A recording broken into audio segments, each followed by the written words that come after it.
واپس مسلم کانفرنس میں آ جائیں گے۔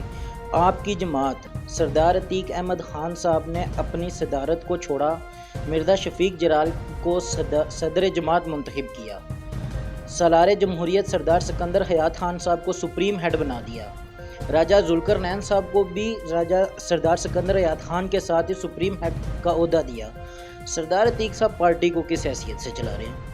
دیکھیے جی، سردار عتیق احمد خان صاحب پہلے دن سے ایک ورکر ہیں، مسلم کانفرنس جو ہماری جماعت ہے اس کے ورکر ہیں، وہ ایز اے ورکر کام کر رہے ہیں۔ ہمارے سپریم ہیڈ بھی آ گئے ہیں، صدر جماعت بھی آ گئے ہیں۔ وہ ایک عام کارکن میری طرح، ہمارے سب دوستوں کی طرح، جتنے ہمارے کارکن ہیں ان کی طرح ایک محنت وہ کارکن ہے اور وہ کام کر رہے ہیں، دن رات مسلم کانفرنس کی مضبوطی کے لیے کام کر رہے ہیں، تو وہ ایز اے کارکن کا کام کر رہے ہیں۔ سردار عتیق صاحب ایز اے کارکن کام کر رہے ہیں۔ عثمان عتیق احمد خان چیئرمین یوتھ ہیں، آپ بھی نوجوان ہیں، یوتھ کے ساتھ آپ کا بھی تعلق ہے، اور عثمان عتیق احمد خان کا خود کہنا ہے کہ جماعت کو نقصان پہنچانے میں میں نے بھی کافی کردار ادا کیا۔ نقصان انہوں نے پہنچایا، لیکن دوبارہ انہی کو چیئرمین یوتھ تعینات کر دیا گیا۔ کیا پوری مسلم کانفرنس جماعت کے پاس پورے آزاد کشمیر میں ان کے علاوہ کوئی نوجوان ہی نہیں ہے جو یوتھ کی لیڈرشپ کو سنبھال سکے؟ یہ ایسی کوئی بات نہیں ہے، میں سمجھتا ہوں انسان غلطیاں کرتا رہتا ہے، غلطیوں سے سیکھتا ہے، اور سردار عثمان عتیق صاحب کے لیے میں یہ کہنا چاہوں گا کہ سردار عبدالقیوم خان صاحب کے اگر بہت کلوز رہے ہیں تو سردار عثمان عتیق صاحب بہت کلوز رہے ہیں، جس کی وجہ سے یہ مشاورت ہم سب دوستوں میں، یوتھ ونگ کے جو ہم نوجوان تھے، جو رہنما ہیں، ہم سب گٹھے ہوئے تھے ایک پلیٹ فارم پہ، تو ادھر بات کی گئی، کافی سارے نام آئے، جس پر ہم سب دوستوں نے متفقہ یہ فیصلہ کیا کہ جو ہمارے بڑے سردار عثمان عتیق صاحب ہیں، وہ قیوم صاحب کے بھی بڑے کلوز ہیں، سردار عتیق صاحب کو بھی بڑے کلوز، اور قیوم صاحب جس وقت پرائم منسٹر تھے اس وقت بھی بڑے اچھے طریقے سے انہوں نے دیکھا ہے۔ تو ینگ جنریشن کی، نوجوانوں کی، ہمارے سب دوستوں کی بہتر جو ایک ٹریک ہوتا ہے وہ ہمیں پائپ لائن میں اگر ڈال سکتے ہیں تو عثمان عتیق احمد خان صاحب ڈال سکتے ہیں۔ عثمان عتیق صاحب آپ کو پائپ لائن میں ڈال سکتے ہیں، لیکن اسی وجہ سے آپ کی مسلم کانفرنس کی یوتھ آپ سے ناراض ہو کر دوسری جماعت میں چلی گئی۔ کیا میں یہ کہہ سکتا ہوں کہ کسی بھی جماعت کی یوتھ کی دوڑ سنبھالنے کے لیے نعرے لگانا، کرسیاں لگانا اور پارٹی کے لیے اپنی جان نچھاور کرنے کی کوئی ضرورت نہیں ہے؟ اعلیٰ قیادت کے ساتھ اچھے تعلقات رکھے جائیں اور مستقبل میں ان کو عہدوں پر نواز دیا جائے۔ دیکھیے جی، یہ ایک بڑی غلط سیاست ہے، ہم اس چیز کے حق میں نہیں ہیں، ہم ریاستی جماعت کے کارکن ہیں، تو ہم اس طرح کی چیزوں کو فروغ نہیں دیتے، اور جو ساتھی، نوجوان ساتھی یا سینئر ساتھی رہنما ہم سے اگر ناراض ہیں، وہ انشاءاللہ بہت جلد ہمارے ساتھ آ جائیں گے۔ آپ انشاءاللہ کچھ ہفتوں تک دیکھیں گے کہ ڈویژن میرپور میں تو تبدیلی کی ہوا چل پڑی ہے، بہت جلد باقی ڈویژن میں بھی انشاءاللہ تبدیلی کی ہوا چل پڑے گی، وہ سینئر رہنما سے لے کر نیچے کارکن تک اور نوجوان قیادت تک بھی وہ واپسی انشاءاللہ مسلم کانفرنس میں ہی ہوگی۔ ابھی آپ وکالت سے ہیں مسلم کانفرنس، آپ پر امید ہے کہ مسلم کانفرنس ایک اچھی پوزیشن پر ہے، آئندہ آنے والے الیکشنوں میں وہ حکومت بنا لے گی۔ آپ کے بھی سردار عتیق یا عثمان عتیق کے ساتھ اچھے تعلقات ہیں، مستقبل قریب میں وکالت چھوڑ کر آپ بھی پی آر او یا ڈی پی او یا ان عہدوں کی طرف جائیں گے یا اپنی وکالت پر ہی دور دیں گے؟ بڑا اچھا سوال کیا ہے، اس سے چلیں دوستوں میرے کو واضح ہو جائے گا میری پوزیشن۔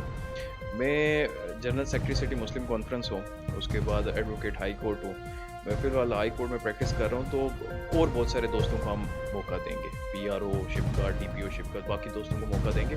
میں اپنی جو پروفیشن ہے وکالت کے ساتھ ہی منسلک رہوں گا، اپنی جو سیاسی جماعت ہے اس کو اپنا انشاءاللہ جو مجھ میں ہو سکا وہ میں انشاءاللہ کرتا رہوں گا۔ وکالت کی طرف چلتے ہیں۔ وکالت جو شعبہ ہے، عام خیال ہے کہ جو وکلاء ہیں، یہ میرا خیال نہیں ہے، یہ عام خیال عوام جو ہے، جو سڑکوں پہ پھر رہی ہے یا دفاتر میں بیٹھتی ہے، ان کا خیال ہے کہ جو وکیل ہیں یہ معاشرے کے سب سے زیادہ بدمعاش پیشہ ہے۔ ایسا تاثر کیوں بنایا گیا ہے؟ ٹھیک ہے جی، غلط یہ بات ہے، یہ میرے خیال سے عام عوام کو اسی طریقے سے، اسی طرح، اسی پلیٹ فارم پر، اس طرح کے بہت سارے مختلف پلیٹ فارم پر سوالات کرنے کے بعد لوگوں کے مائنڈ میں آ جاتا ہے کہ یہ پیشہ بدمعاش پیشہ یا ایسا پیشہ ہے۔ یہ کالا کوٹ، جس طرح سفید کوٹ ڈاکٹر صاحبان لوگوں کی زندگیاں بچاتے ہیں، ہم کالا کوٹ پہن کر لوگوں کو انصاف فراہم کرتے ہیں، ان میں مدد کرتے ہیں، تو ایسی کوئی بات نہیں ہے۔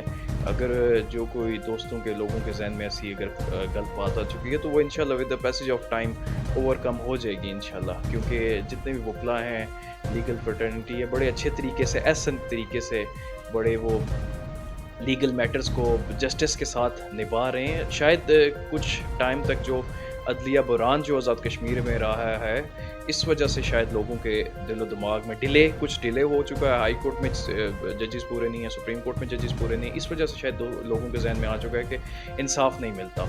تو انشاءاللہ یہ بہت جلد، ابھی 24 تاریخ کو شیراز کیانی صاحب کا بھی بہت ٹیکنگ سیرمنی ہے، تو انشاءاللہ فل ہو جائیں گی ساری سیٹیں انشاءاللہ۔ عدلیہ بحران کی آپ نے بات کی، 1 سال سے زائد عرصہ گزرنے والا ہے، ہمارا جوڈیشل سسٹم کمپلیٹلی کولیپس کی طرف جا رہا ہے دن بدن۔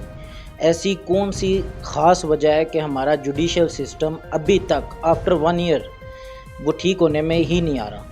دیکھیں یہ کولیپس جو ہے یہ آپ کے سامنے ہے۔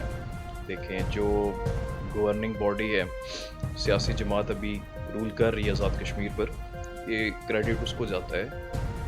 مسلم کانفرنس جو ہے ریاستی جماعت ہے، اس کے فیصلے ریاست میں کیے جاتے ہیں، تو اس سے آپ لوگوں کو سمجھنا چاہیے کہ ریاستی اور غیر ریاستی جماعت کا فرق کیا ہے۔ اگر ریاستی جماعت ہے تو اس کے فیصلے مظفر آباد میں کیے جائیں گے، میرپور میں کیے جائیں گے، کوٹلی میں کیے جائیں گے، جبکہ غیر ریاستی جماعتوں کے فیصلے کراچی میں ہوں گے، لاڑکانہ میں ہوں گے اور بہت ساری جگہوں پہ ہوں گے۔ آپ کے کہنے کا مطلب ہے کہ جو جوڈیشل سسٹم کولیپس ہوا اس کی ذمہ دار موجودہ حکومت ہے؟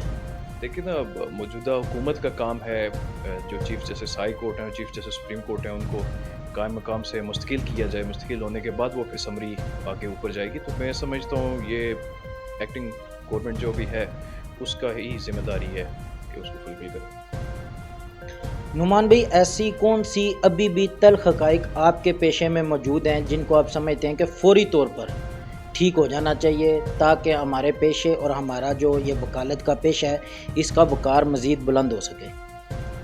دیکھیں 5 انگلیاں برابر نہیں ہوتی، تو میں سمجھتا ہوں شاید کچھ حد تک خامیاں ہماری اس وکالت کے شعبے میں ہیں، لیکن وہ with the passage of time AJ کے bar council, Pakistan bar council, اس طرح کے بار کونسل ہیں جو وکلا کے مسائل یا سائل کے مسائل پر کام کر رہی ہیں۔ انشاءاللہ بہت جلد ان پر بھی انشاءاللہ بہتری ہوگی۔